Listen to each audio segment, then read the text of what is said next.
Hey guys, how are you? Wes Arnold back with you for another amazing video. Here with our awesome tech from West Chicago, Nicole Chalk. How you doing, Nicole? Good, how are you today, Wes? Good, thank you for joining us. We're also with the man with a beautiful head of hair, Mike Rasmussen. Thank you, From Wes. Arrowhead Breakers. He is the guy that literally delivers every breaker that we have in the building. Mike, welcome. Thank you, Wes. Thank you very much. Why don't you just run through here exactly just tell us a little bit about the breakers, what they do, what machines they might go on, so on and so forth. Sure. This is an Arrowhead rock drill R65. This is about a 5th generation breaker. Arrowhead's been around a long time. Basically, company philosophy is let's make it simple so a general contractor can work on it and it doesn't have to always come back into a shop. So simple is better, not complicated.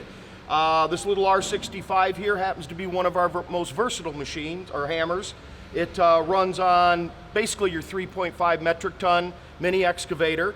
It covers that wide range of the most common mini excavators out there. As you can see, basically you have your hoses, a gas charge port here, and your tool. So you basically just hook it up, put it on the machine, give it a little grease, plug it in, and go. Very reliable machine, not a lot of moving parts, only 2 inside, and very simple to work on. Very simple to change the tool, and very simple to basically work on if you ever had any problems with it. So it's a good piece of equipment. You mentioned the simplicity, but these machines, these breakers, what do they fit in terms of equipment? Like, I know they fit on excavators and skid loaders, but what sizes? Is there a size range? Yes, we have a whole range of hammers out there. We go all the way down to our little R40, which will fit on basically your smallest mini excavators or your SKs or your walk-behind mini skids. All the way up, we go all the way up to 300 class excavators, your big machines out doing in the quarry work, or the ones you see on the highway tearing down the overpasses. So basically just switching plates out and switching breakers can make them versatile, and they can basically run on Exactly. different We also have a full skid steer line, so anything you want a piece of equipment wise, we can basically put a breaker on it. If it can run a breaker, we've got a breaker for it. Awesome, Mike. So right now what we're going to do is maybe we could break this unit down to show how simple it is. Yes, definitely. And we'll have Nicole here and you wrenching on it and just break it down, and just then we can go over some components and just look at the insides. Yes, most definitely. I do want to show you the insides, because with the Arrowhead there is one very unique quality to it. We buffer this hammer. Inside this box there is no metal to metal contact. We use isolators to keep that hammer suspended in there. Less wear and tear on your machine. That's what I'm talking about, Mike. All right, let's get going. Hey, Stevie. Just a rubber donut we take out. Tool retaining pin comes out again. Tool comes out, and as you can see, that literally took about a minute, if that. That's how simple an Arrowhead tool changes. Easy to do in the field, guys. Very easy to do. So if you're changing bits up from a braking tool to a tamping tool, or an asphalt cutting tool, or say you need a real long tool to get down into a hole, literally, as long as you have the other tool with you, it's a 1-minute change on the job site. And actually, no special tools, a screwdriver.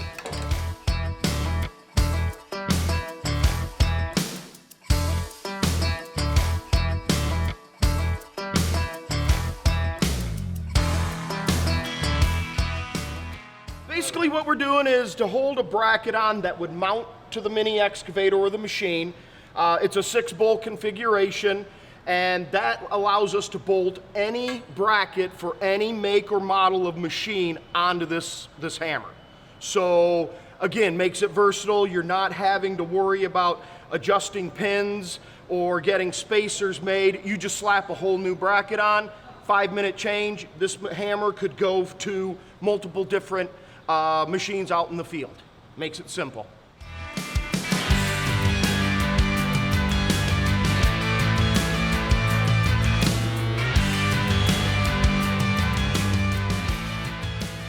Tell us what we just saw. What did you guys just do, and what is this unit right here? Basically, all we've done is taken off the top bracket, set it down here on the ground, the piece that hooks to the machine, the mini excavator, And now you are technically looking at what does all the work. This is what we call a power cell, or a hydraulic hammer just in the bare with no brackets, no tool, no anything. The unique thing with the Arrowhead are these little guys. These were designed, oh Lord, about 15 years ago, and we are about the only hammer company in the industry to totally cover the lower end of the breaker and the top end of the breaker. And the reason I say that is all your heat is generated from these 2 points in a hydraulic hammer. And by covering them, most companies, if you don't do the buffers right, will overheat the breaker and the machine that it's running on. This material happens to be very special. It's almost like a roller coaster wheel. It's designed to disperse heat. So basically, as this end heats up, the heat is transferred to here and out through the box to help keep the hammer cool. Heat is a hydraulic hammer's one of their biggest enemies because they run the machines a little bit hard on their hydraulics, and they generate a lot of heat because you have that tool moving in and out, and you have compressed gas, nitrogen gas in the top expanding with the heat. So basically what we're looking at here is the lower end of a breaker. We call from here down the chuck housing or the tool end. Your tool bit goes in there. This is our main cylinder body. This is where our piston is doing the work. The oil's going in and out of the hammer to make the breaker move, the piston move, which strikes the tool top. And back here we call this our back head or gas head. This is where we fill a little chamber full of nitrogen gas right through here, and that nitrogen gas acts as our power, our spring. So in simple terms, oil comes in, pushes a piston against compressed nitrogen, compressing it more. Oil leaves, a piston comes down and smacks the top of the tool. Basic, simple principle of how a hammer works. He's like a robot, folks. I mean, literally you press play and everything just flows out. It's amazing. So Mike, they are simple, right? Yes. So it's very simple. You can actually work on these tools. Nicole, do you feel like they're easy to work on as a tech? They are quite simple to work on. It's just a matter of some seals inside. Seals inside. So what are some of the things that happen, because obviously breakers do break down. Yes. What are some of the reasons why that might happen? Like misuse? Misuse happens to be the biggest one. If you actually take care of these breakers, they last a very, very long time. But some of the common mistakes is when you're operating your machine, you're not pushing this tool tip right here, which is sit inside the hammer, onto your material and putting weight on it. Once you do that, that pushes this tool into the hammer and engages. Then you want to hit the trigger and fire the hammer. Another big mistake is hitting the trigger with this not on the ground. So what are these called? Dry hits? Dry hits, dry firing, blank firing, a big no-no. Because basically what you're doing is our piston inside this breaker is coming down and hitting itself instead of the tool and the material. Right. Another big no-no is prying. When you get this tool stuck in a rock or concrete, which you will on occasion, trying to leverage it out. Don't do that. Hit the trigger, fire the hammer, and try to pull it straight back out. Correct. It's not a pry tool. Exactly. Right. It looks good to pry and pop concrete and rocks or other material out of the ground or that. It's not meant for that. It is not designed for that, and that is one of the big ways customers or people break their hammer or their tool. All right, Nicole, so we're gonna just get this thing back together, so Absolutely. do your thing. Because I know I'm just gonna get in your way.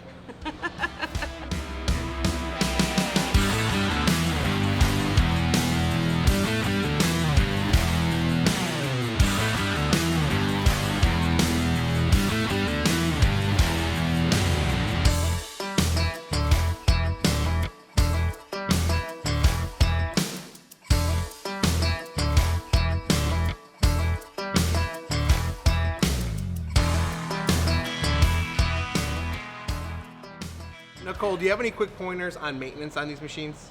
Oh, absolutely. Well, these units are very simple for maintenance. I mean, it's really just a grease point on here and making sure you have the proper charge. Now, on the unit that you're attaching this to, you do want to make sure that your hydraulic system is up and working just as it should be. Filters have been changed and your hydraulic oil is full.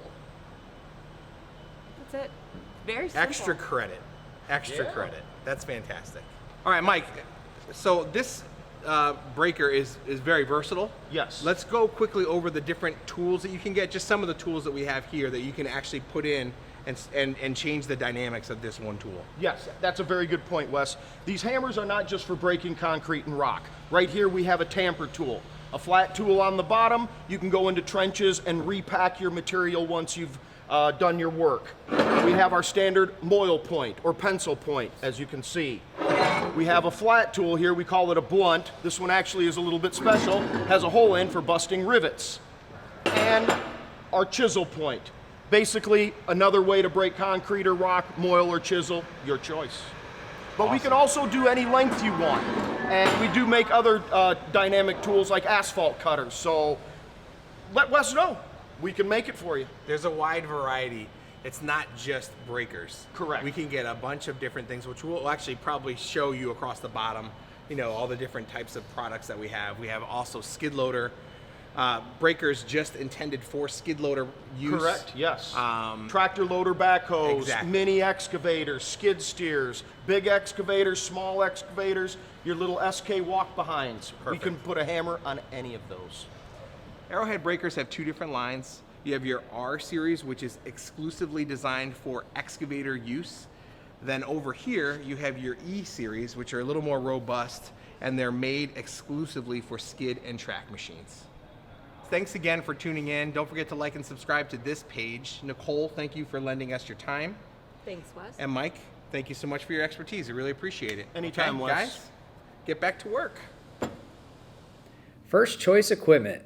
We're not just building your community, we're also part of your community.